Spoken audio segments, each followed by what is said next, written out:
we're going to do a little test on some batteries. First, we're going to identify the battery style and type. We're going to look on the front of the label. The first number we see down in here is the BCI, the Battery Identification Code number. That number puts the battery into the group. So the casing, the style of the plates, and the size and width dimensions for the battery. Next identification marker on here is your cold cranking amps at 32 degrees Fahrenheit, which is 1140 cold cranking amps. Third one is the cold cranking amps at 0 degrees, which is 950. Also on here, you're going to have your serial numbers for the style of the battery from the manufacturer. Up on the upper portion at various different spots of the battery, you're going to end up having the date the vehicle was, or the battery was put into service. So that way, for warranty reasons, so that should always be peeled off the month and the year. First, I'm going to do a little test on the status of the batteries.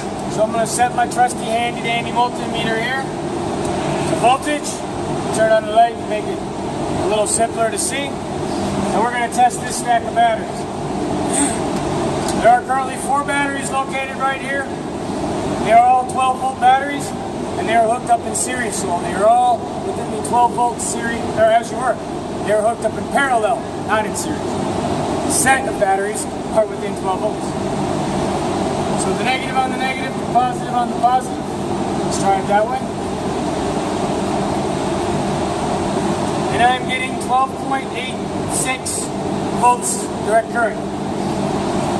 So now I'm going to remove a battery, and we're going to do a load test on that individual battery once removed. Disconnect the battery and remove it from the vehicle, so that way we're going to do the bench test. First thing you're going to do is obviously, these are screw posts, just a ratchet, the appropriate size socket, remove the nuts. One of the things you want to be careful of is these terminals. You don't want to cross paths on the terminals with your tool, otherwise you're going to short circuit yourself and the battery, possibly creating a danger to a shock danger, electrocuting yourself, or burning something. Also, you're going to want to protect the actual cables themselves from connecting any of the metal parts of the vehicle. So that way we don't short out any of the other fuses, circuit breakers, or the remainder of the batteries. So I'm going to disconnect them now so we can remove it. Put the hardware back on so that way we don't lose the hardware. Now that I'm touching the positive side, I'm going to cautiously not touch the vehicle, otherwise I will be grounding out the battery. Now this battery is disconnected, and I'm going to continue on the other, so we'll come back on the bench though. Alright, now we're going to do a load test on this here battery right here. So we got a solar 1000 amp carbon pile load tester.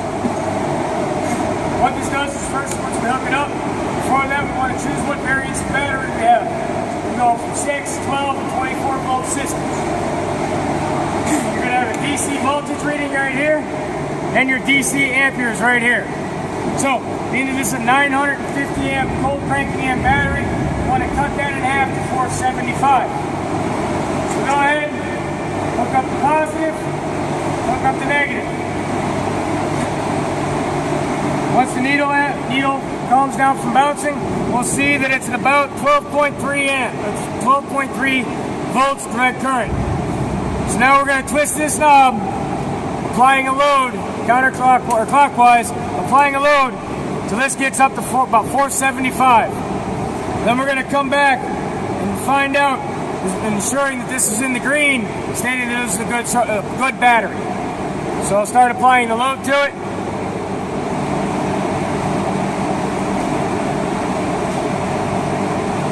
Coming up, as we see, we're about at the 475. We'll let it sit for a second. We'll notice that it's still within the green. It hasn't dropped below 10 volts. But I do not, or 9 volts, and I don't want to keep it on too long. Battery starts smoking, so I'm going to apply it.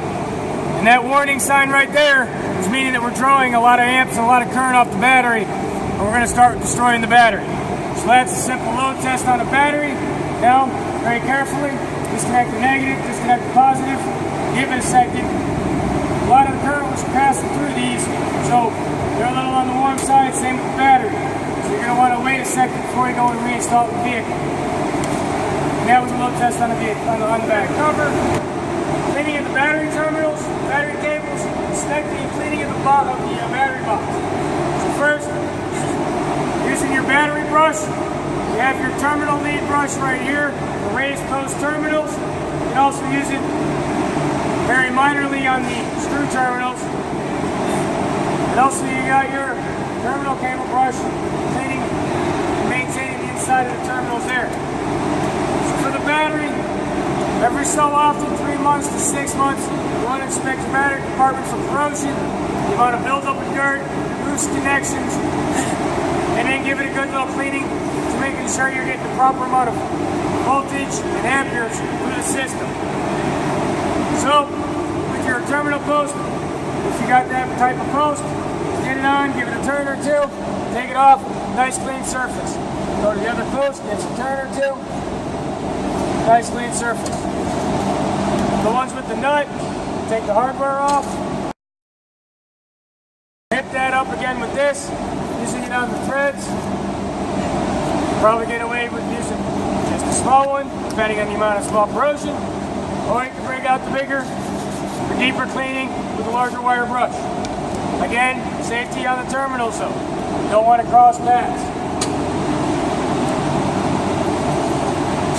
On the end of the harnesses, you want to look for the corrosion. That green stuff right there has got a little bit amount of corrosion. So we're going to want to hit that with a nice wire brush.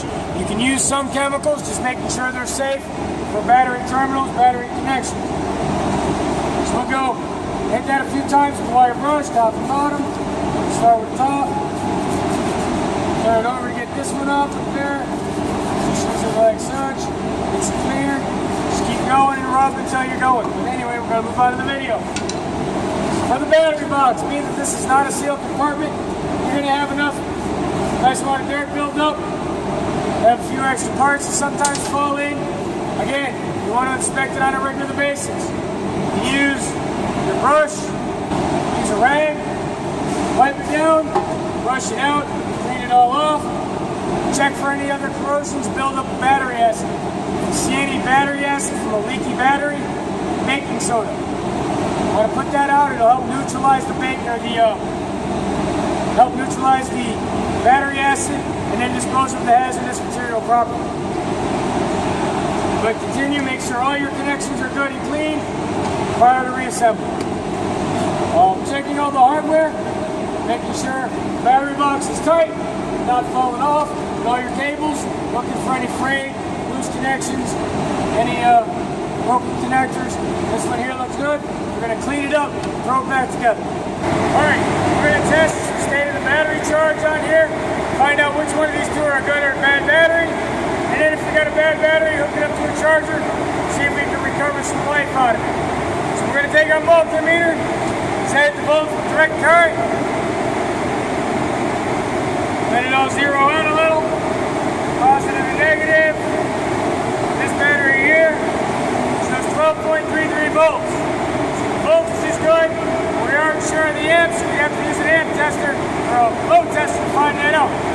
Let's try this optimal red tab. Top, positive and negative. Alright, this one here is down to 5.75 volts, 72 volts. So this one here, we're going to hook it up and see if we can get a better charge on it. This is the battery charger. This one here, again, in DC and amps. So, it has various different abilities, charging up to 200 volts, 200 amps, 12 volts, to possibly remotely start a vehicle if you have a dead battery, just like you jump start your car. But it also has various settings from 6 up to 24 volts and various different amp ranges for a quicker, more speedy charges. It also has a time here, so you can put a time limit on it. This is also your go switch. Make sure it's plugged into the wall. Alright, then we'll take the positive, hook it up to the plus sign for the positive, negative off to the negative. Twist them a little bit, make sure they got a good charge. Now, for 30 amp, we can set it on here, get a charge for it, but it's going to take a while. 60, again, it's going to expedite the process of charging it up on 60 amps. However, for 30, I can set my timer for about 20 minutes, 30 minutes, walk away, go do another job. If I'm going to do 60 or anything higher, I'm going to want to maintain close proximity to this battery and the charger, making sure that we're not overheating the battery or the charger. So I'm just going to put it here on 30 amps, click my timer to engage the electrical flow from the charger out of the wall into the battery. So we'll put this on for in there between 30 and 40 minutes, and I have zero voltage coming out of it. So let's see if it'll switch over to 60. Brings it up a little bit. That right there means that this battery is too low to charge. So this test right here also tells me that battery is about as defunct as it's going to get, and there is no life for it, so we're going to just have to dispose of it. So we'll turn it back, take this back to the off, and we'll go try another battery. Now we're going to go and try it on the other one, see what the amperage and the voltage or the amp rating on this charge actually comes down to. Negative, negative, positive, positive. We're going to leave it on the 30, click it over here to 15. That is a very low charge to it. So let's go with that. The charge on it right now is about 10 amps. And over time, the charge rate will drop it down slowly. So we're going to bump this up to 60, speed it up, brings it up to closer to 40 amps, which is getting a little bit more power and juice into it. So we're going to leave it here to sit and see how it goes. But we are going to pay close proximity to it to the amount of power coming out of this box and into the battery. We'll see back here in a couple minutes. We're going to show you an example now on how to jump start a vehicle. This is where that vehicle didn't want to start. We're going to represent this battery as a live vehicle, fully operational. Our method of destruction today are going to be some jumper cables. So first, we're going to go to the negative vehicle where it doesn't operate. Getting our jumper cables correct. So we got one set negative or negative and positive, the other set negative and positive. First, keeping these guys separative, we're going to hook up our disabled vehicle. So I'm going to ground negative on the engine block.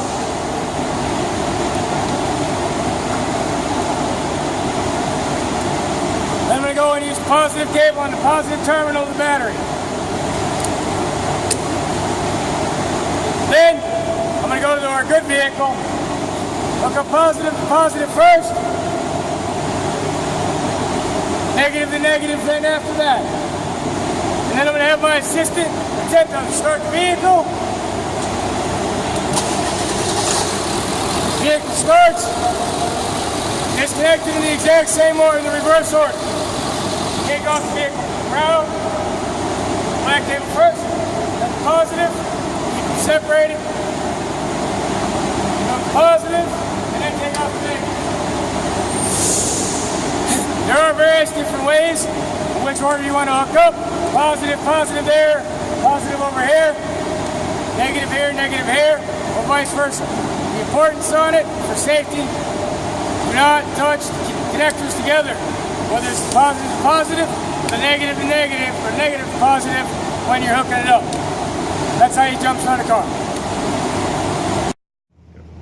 How you doing? James Margie here. We're going to use the Napa MDX 225 to do a battery competency test on this here Dodge, and also test the starting system. So first we'll hook up positive and negative to the battery and start our test.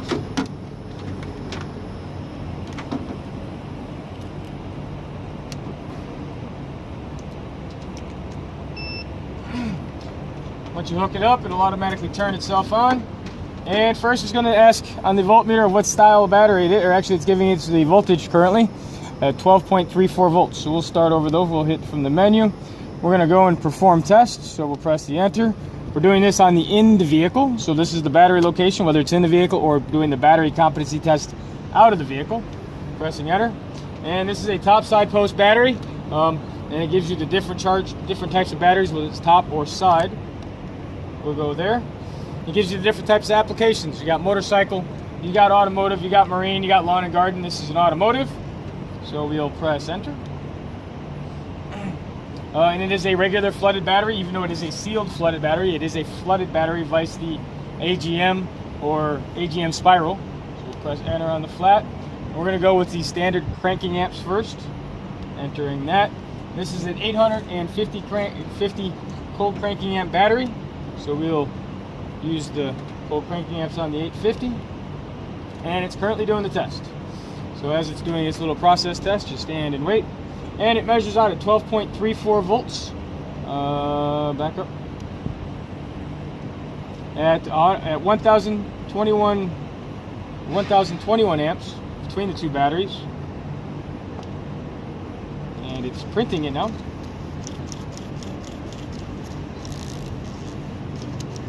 It's printing a blank sheet, so it must be out of ink. And it is rated at 850 cranking amp battery. Now for the start test. So it says press for start test, so we'll press the enter. Start the engine, please. Have my assistant start the engine. Starting the engine, cranking. Used 10.91 volts, and it took 1.02 seconds. Now we can do a charging test on it, but we're going to stop here. And then coming back, we'll do a negative volt test, a battery voltage drop test using the multimeter.